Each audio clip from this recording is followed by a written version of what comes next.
Welcome back to ESA Summer Online. We are raising money for Alzheimer Fonden. Links to donate can be found below the stream. We would also like to thank Kaspersky, Twitch, and ViewSonic for sponsoring this event. Now it's time for NoseJones and Rocko's Quest. Take it away. Hello everybody. Go ahead, NoseJones. Hello, I'm NoseJones. This is Rocko's Quest. I'm having microphone issues right now, so Tomek's going to be doing the majority of my commentary. Just a heads up about that. But really, there's not much to commentate with this game, so it's not like it matters.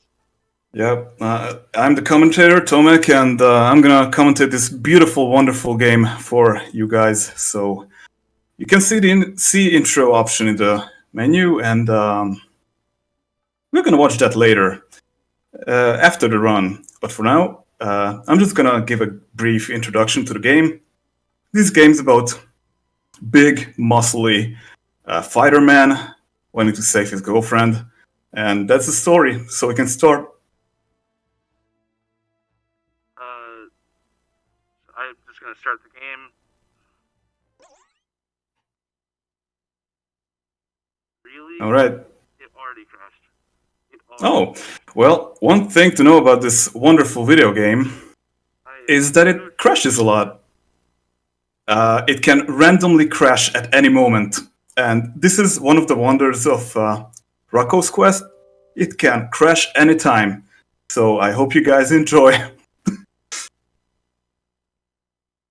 Wonderful start for the game, I have to say. All right. Wonderful. We didn't even start the run yet, so that is the best start for a run. Okay, so I'm just going to quickly explain the main tech of the game. You have a dash function. You can dash in 4 directions, but for some reason, I guess it's a programming glitch, you mash 2 direction buttons while, I already messed it up. While going up elevation or off of elevation, Rocko will just start to fly. Really, this is...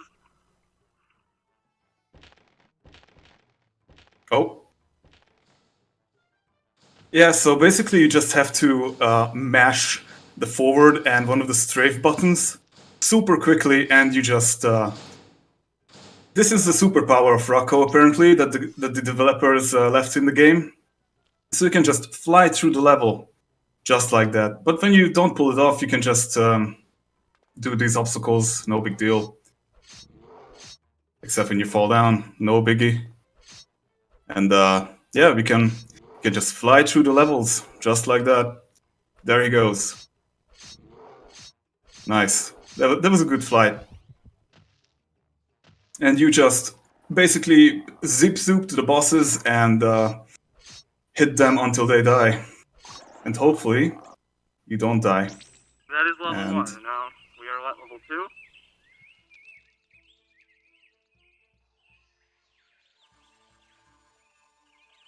Yep, just zip-zooping around the levels.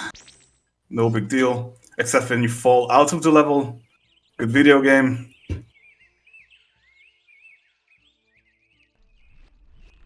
There we go. That is perfect. That's a perfect landing right there. This knight is actually, in my opinion, the hardest enemy in the game. So, good luck with it.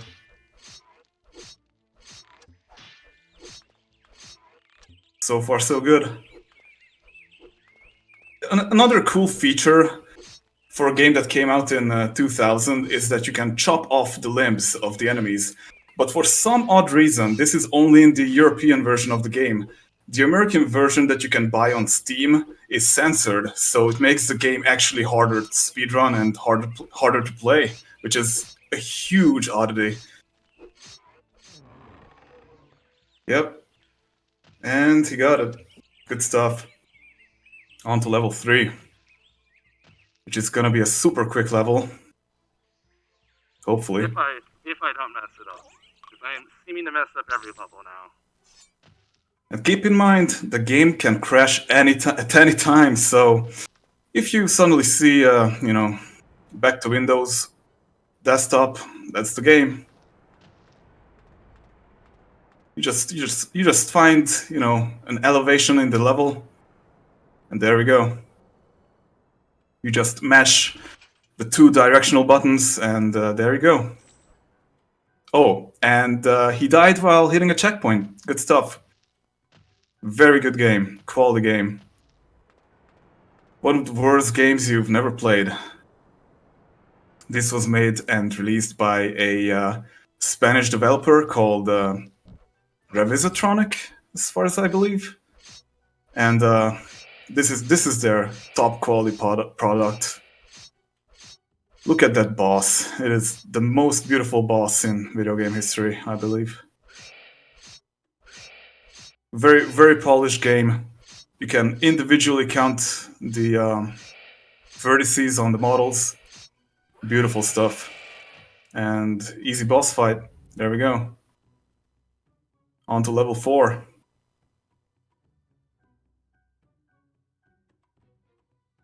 This game was...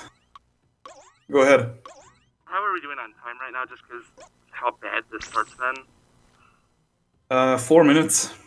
Okay, that's not that bad.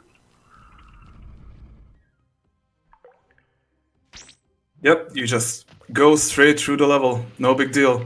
This is one of the easiest speed games, I would say, because you just mash W and A or D. But it's really hard to master because you can fall out of the level. You can hit, a hitbox. Those are placed around the level randomly. So yeah, really easy game to get into in terms of speedrunning, but it's really, really hard to master because just look at it. It's random. It's RNG gamified.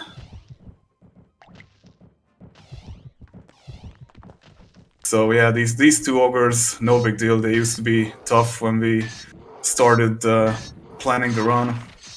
I was actually the one who discovered the flying glitch, which actually broke the game.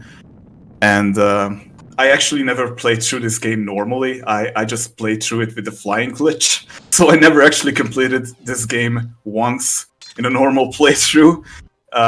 That speaks about the quality of this game. It's unfairly hard. It's just not a good game, not a good time. So these 2 are not easy bosses as well, but Mr. NoseJones here can just easily go through them. Going really well so far. Well, until that happened. The hitboxes, the hit indicators, when the enemies hit you, it's all random. It's a dice roll every time. Even if you hit into an enemy with your sword, even if it collides, sometimes, no, even a lot of the time, it does not collide with the enemy. It's all random. I didn't even get. So you can go ahead. I didn't even get the weapon. That's very disappointing. Yeah, the weapon just disappeared when you died. Well, it disappeared at the same time that you died, so, good game right there. But you can see how consistent he's doing the teleport over there. It's just that these flame-throwing priests are super tough for some reason. Their AI is amazingly well written for what it is. So yeah, this level is tough, so usually when you don't get it for the 3rd time, when you respawn, you usually just restart the run right here, because this is tough. But when you get it, oh man, it's smooth sailing from there. Yeah, this level is... It appears I'm running into some issues, so if you have a quick donation you can read or something, that would be fine, as I'm trying to actually go ahead. kill this boss. Sure. So, as you all know, you can have your donations count towards several of our donation incentives. One of which is Priscilla the Pig's birthday present for Disney's 102 Dalmatians. It's Priscilla the Pig's birthday, and we can bring her a gift, or we can ignore it and save the frames and make her sad. So if you want us to lose some frames, but make Priscilla the Pig happy, and give her a birthday gift, then you can donate towards that. We are currently sitting at $5 out of $100. So the runs later in the night, we have about 7 hours to get there. And we do want to get that donation incentive, don't we? We don't want Priscilla to be unhappy. Keep them coming, guys. So this is the swamp level. This is the level where the run was basically born. This was the level where I went crazy and just started mashing buttons until I started flying out of nowhere.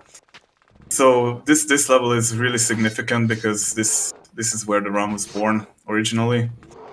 Close to my heart, close to his heart. I was actually streaming this game on Discord to Mr.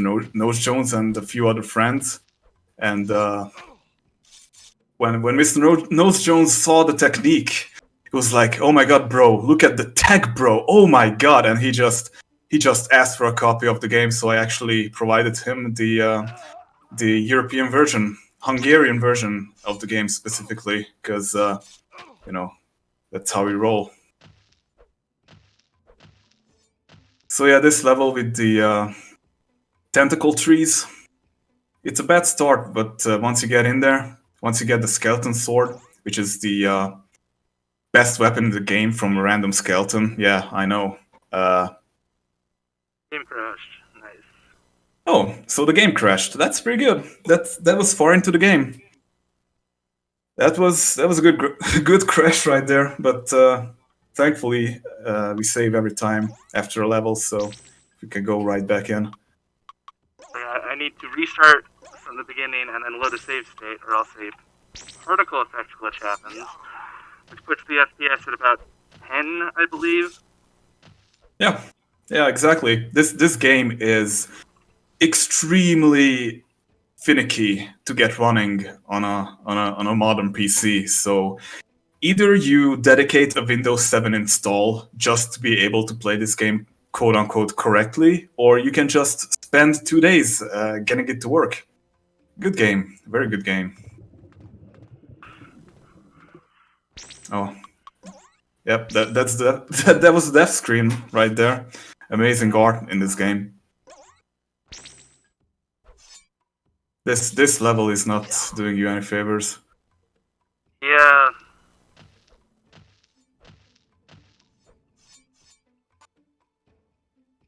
But once you get that sword, oh man, it's an easy game. So again, who missed the strategy, the technique of how the flying through the level is achieved, you just have to press the forward and one of the strafe buttons at the same time, and you do that like 10 times a second. And you find a ledge or a slope or, you know, any elevation basically, and you just fly through the level. That's it. So he finally got to the skeletons. You have to kill these 2 skellies, get the sword. Best weapon in the game. Chops down trees. That was a critical hit right there. Amazing. That was amazing. Another critical hit. So that was extremely lucky. That's very, very rare. And you got the power potion, so you can just chop them off. Yeah, there we go. Easy fight. Easiest level so far. That was extremely lucky. And yeah, that's the end of the level. You just hop on through. Bam. And this is the last level of the game, where Rocko saves his beautiful girlfriend. But you gotta get there first. Best final boss of all time. Look at this. Just look at it. Oh. Oh, you can always just retry. There we go. You have to reload the save because the weapons you pick up do not carry through the continues, so you just have to make do with the save games. But yeah, final boss time. It's either super hard or it's either super lucky because you have a critical hit. So far, he is not doing NoseJones any favors. And they died at the same time. That never happened before. Good stuff. Good stuff. Another crash. Nice. And the game crashed. Amazing stuff. Yes, I guess this is just marathon luck. You wouldn't be able to tell, but I have the world record in this game, although there is only like 2 other runners. But you know, this game. Yeah, NoseJones is the world record hoarder.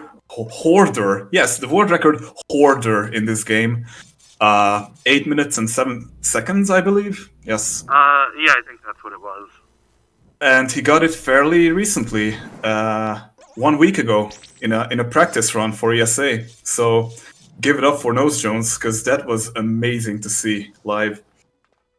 But yeah, you just vibrate through walls. You're the Flash.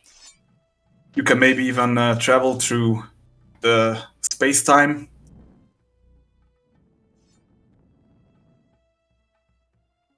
Yeah, this level is not doing you any favors today.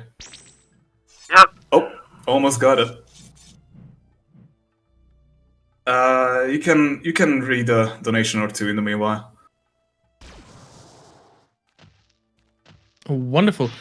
Let me remind you that all donation revenue from ESA Summer Online goes towards Alzheimerfonden, the Swedish Alzheimer's Foundation. Alzheimer's is the 6th leading cause of death in the United States.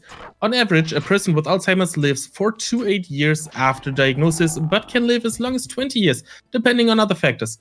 Alzheimerfonden's aim and purpose is to increase fundraising to the benefit of scientific research in order to find a cure for Alzheimer's disease. And as I heard, that was the run. Yeah, that was the run. Apologies for the issues. There's obviously many issues that happened, but I just thank you to ESA for having me, having, you know, this run. Very glad to have shown it off. Anything you want to say, Tomek, before we leave? Well, after that beautiful ending cutscene, we have one more present for our viewers. We can see the intro cutscene and show them how amazing it is. Sure, I will play the intro cutscene.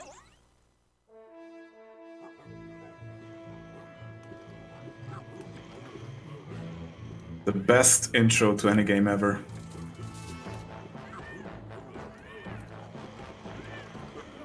Doesn't this remind you of those mobile game ads that you get on YouTube sometimes? This looks exactly like a mobile game ad. There he is.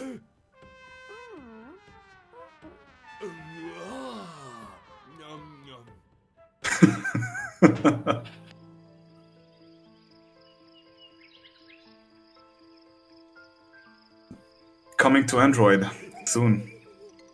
It looks like a goddamn mobile game ad.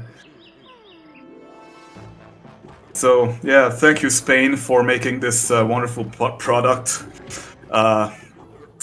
Please don't buy this game. It's the worst game ever made, I believe. Even if you play it, you know, fairly without the glitch, it's unfair as hell. So yeah, that is Rocko's Quest, everyone. Beautiful scream.